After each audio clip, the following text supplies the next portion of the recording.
Learn to be quiet also sometimes. तेज चौहान कहाँ है? चौहान जी ले लीजिए। चौहान जी हैं?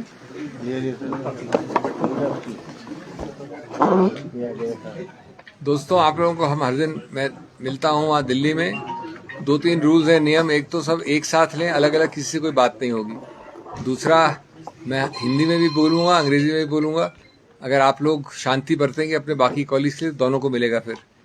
और तीसरा, आवाज़ करेंगे तो फिर एक दूसरे की बात कटेगी। अलग अलग किसी से बात नहीं करेंगे। जितने लोग आप खड़े हैं लगा लीजिए कैमरा, एक साथ बोलेंगे। सब आ गए आपके दोस्त? हिंदी इंग्लिश सब? Hindi sir, Hindi first. हिंदी बोल रहा हूँ भैया। पहले मैंने आज तक कोई कॉन्फ्रेंस पहले इंग्लिश में शुरू नहीं किया, और दिन रात उन्होंने परिश्रम किया, मेरा समर्थन किया। तीसरा, मैं उन 9 MLAs को भी धन्यवाद देना चाहता हूं, जिसमें से 9 के 9 कल रात तक हमारे साथ बैठे थे, खाना खाया था, जलपान किया था, फोटोज ली थी। उसके पहले जो बार बार हमसे मिले थे, मुझसे ही नहीं, मुख्यमंत्री जी से ही नहीं, लेकिन सब MLAs से कई आश्वासन दिए थे, और जिनमें से 3 आज हमारे साथ नाश्ता करके निकले थे। उनको भी धन्यवाद देना चाहता हूं, क्योंकि उनसे हमको कुछ शिक्षा मिली है। कम से कम मुझे निजी रूप से शिक्षा मिली है, मनोवैज्ञानिक शिक्षा मिली है।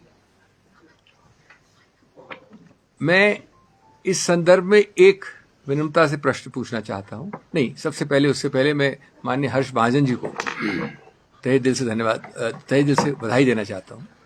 वो जीते हैं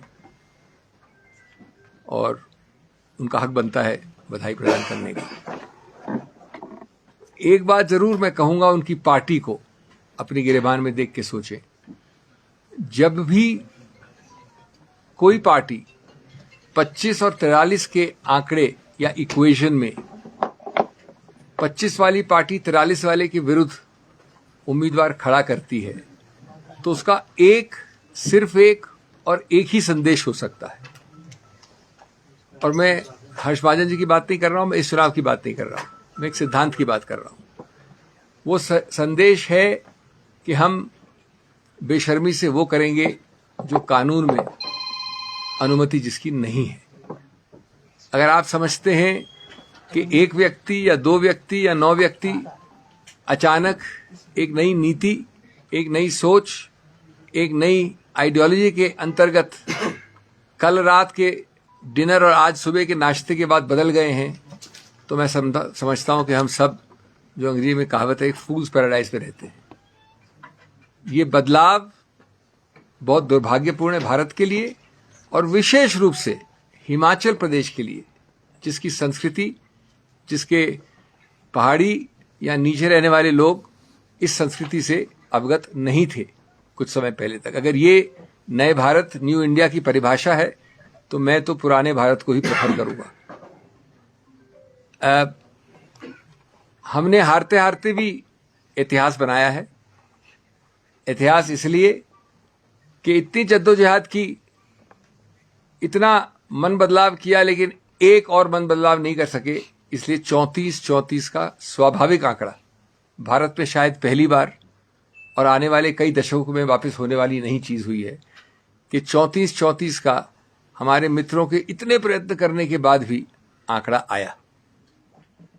और 34 का आंकड़ा स्वाभाविक आया। एक वोट भी इनवैलिड नहीं हुआ, सेकंड प्रेफरेंस वोट भी एक भी नहीं था। ये इस चुनाव की विशेषता है, शायद 75 साल में पहले कभी नहीं हुआ। और उसकी सबसे बड़ी विशेषता कि उसके बाद एक ड्रॉ ऑफ लॉट से निर्णय हुआ। मैं सिर्फ ये कहना चाहूंगा कि जो हुआ सो हुआ, हमको भविष्य का सोचना चाहिए। और एक आश्वासन दे के मैं हिमाचल से जा रहा हूं, हिमाचल की बात नहीं कर रहा हूं, लेकिन मैं अपनी बात कर रहा हूं। जिन लोगों ने इतना प्रयत्न किया, उनको सिर्फ मैं कह दूं विनम्रता से, पलट के आऊंगा शाखों पे खुशबू लेकर, पलट के आऊंगा शाखों में खुशबू लेकर, खिजा की जद हूं मैं, मौसम जरा बदलने दो। तो सबको वापस बहुत बहुत धन्यवाद। I will repeat this very briefly in English. I want to thank from the bottom of my heart the entire top leadership of the Congress President, the former Congress President, Srimati Sonia Gandhi, and the entire top leadership for having reposed faith in me a fourth time. They sent me to Himachal out of good faith, and I am truly, truly grateful for the remarkable amount of confidence and faith they have reposed in me. Secondly, I would like to thank profusely, starting from the Honorable Chief Minister, each and every MLA, most of whom are now in this room, the office bearers of the Congress Party, each one of them for having tried their best, worked hardest, been highly cooperative. And thirdly, I'd also like to thank the 9 persons, because they've taught me a lot about human nature, its fickleness or its resoluteness.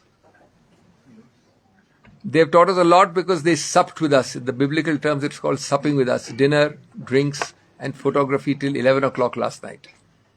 And 3 of them had breakfast with us, or 2 of them had breakfast with us. So I think we are bad judges of human character. They are obviously better judges of human character. Fourthly, I would like to say that, and I don't say it, fourthly, I want to congratulate Mr. Harsh Mahajan genuinely. He's the elected candidate and he deserves my congratulations. And he has it. I've done it personally inside the counting center. But I would like to raise a question without being moralistic or without being, didactic or sermonizing. I would like to raise a question for all those who believe in this New India BJP philosophy. This New India definition of the BJP is that when a party with 25 persons sets up a candidate with 40 or 43, either figure you can choose, then I believe humbly that there is only one message which is intended to be sent. There is no other message possible, because the arithmetic of an open election in the Rajya Sabha is crystal clear. That message is that we shall shamelessly, by hook or by crook, and more by crook and less by hook, win the election at any cost. If it's at any cost, if any of you think that it's out of ideological conversion overnight after our 11 o'clock dinner yesterday, or if any of you think that they have suddenly discovered new vistas, then I think we are all living in a fool's paradise. There is one and only one explanation for it. And we all know that explanation. None of us eats grass. And I think to expect that we eat grass or that the nation thinks that we eat grass is wrong. Finally, even while losing, I think both of us, the losing candidate and the winning candidate, have created history of a different kind. It's the first election, as far as I know, of any place, any state in Rajya Sabha, where A, there has been no first preference versus second preference issue. B, there is not a single invalidated vote. C, there is a natural division, not by addition or invalidation, a natural division of exactly 50% each, 34 versus 34. After that, it is written in the stars and written by God that by a draw of lots, one shall lose or one shall win. In the normal draw of lots, by the way, the name which is taken out wins. Under this strange rule of the Election Commission, which I found today, the name taken out of the box, which was mine, loses, is excluded.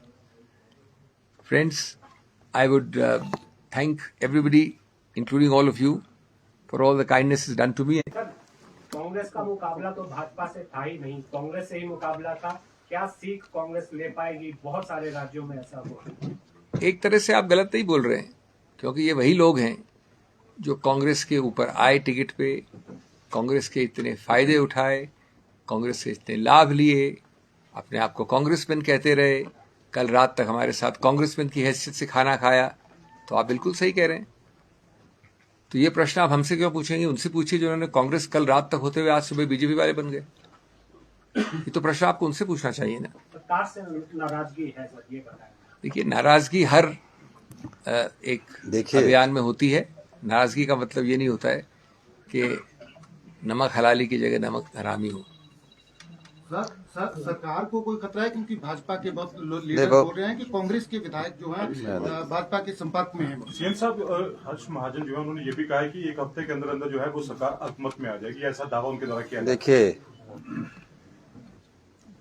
जैसा कि सिंघवी साहब ने कहा, शाम तक कस्में जो लोग खाते थे, सुबह तक फिर कस्में खाते रहे, और जब अपना ईमान ही बेच दिया, जो विधायक चुनकर कांग्रेस के चुनाव चिन्ह पर आया, वह 9 क्रॉस वोटिंग हुई है, जिसमें 3 तो आज़ाद उम्मीदवार हैं, उनके बारे में मैं कुछ नहीं कहना चाहूँगा। 6 जो उम्मीदवार चुनकर आए, जिन्होंने अपना ईमान ही बेच दिया, वो भारतीय जनता पार्टी को उनके क्षेत्रों में हरा कर आए हैं, और यहाँ आकर वो पार्टी की जो अधिकृत उम्मीदवार हैं, वरिष्ठ अधिवक्ता, हमारे प्रसिद्ध अधिवक्ता, हिंदुस्तान के सबसे लीडिंग लॉयर, उनके खिलाफ उन्होंने वोट दिया। तो क्या लगता है आपको कि वो नाराजगी का वोट था?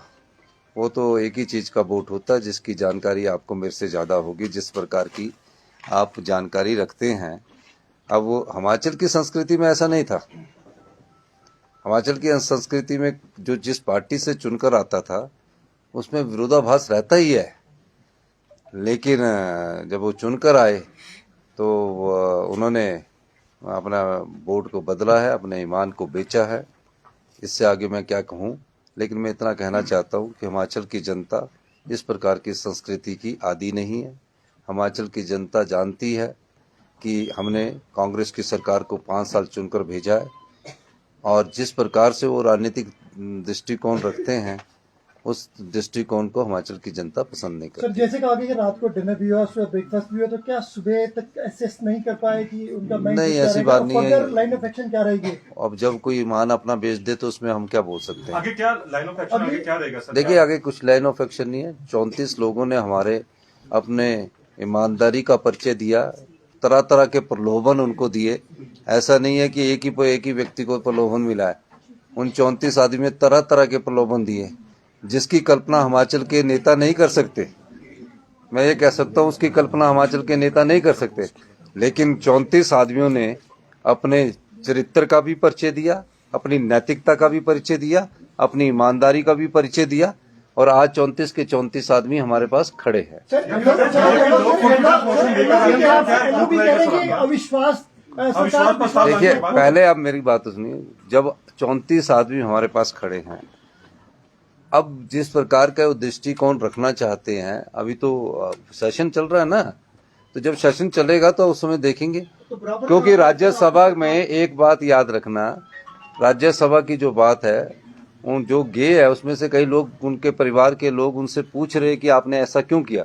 जब उनके घर वाले पूछ रहे तो उसमें सोच सकता कई लोग अभी घर वापसी की तरफ भी सोचे। एक वाक्य इसमें जोड़ना मैं भूल गया। इन 9 में से कई ऐसे हैं, नाम नहीं लेना चाहता हूं, जिन्होंने मेरे नामांकन पत्र में सिग्नेचर किया है और मुझे प्रस्तावित किया है। आप ईमान की किसकी बात करते हैं आप, और प्रश्न हमसे पूछते हैं।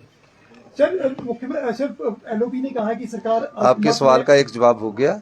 अब और कोई पूछना चाहे? भाजपा के विधायक लगातार ये दावा अब कर रहे हैं कि 9 के अलावा भी और विधायक हैं जो उनके संपर्क में हैं, और बार बार नेता प्रतिपक्ष ये कह रहे हैं कि सरकार अपना विश्वास खो चुकी है। अभी तो विश्वास तो खोया नहीं है।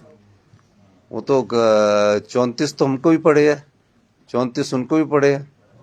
तो विश्वास की जब बात आएगी, वो तो फ्लोर ऑफ द हाउस में देखा जाएगा।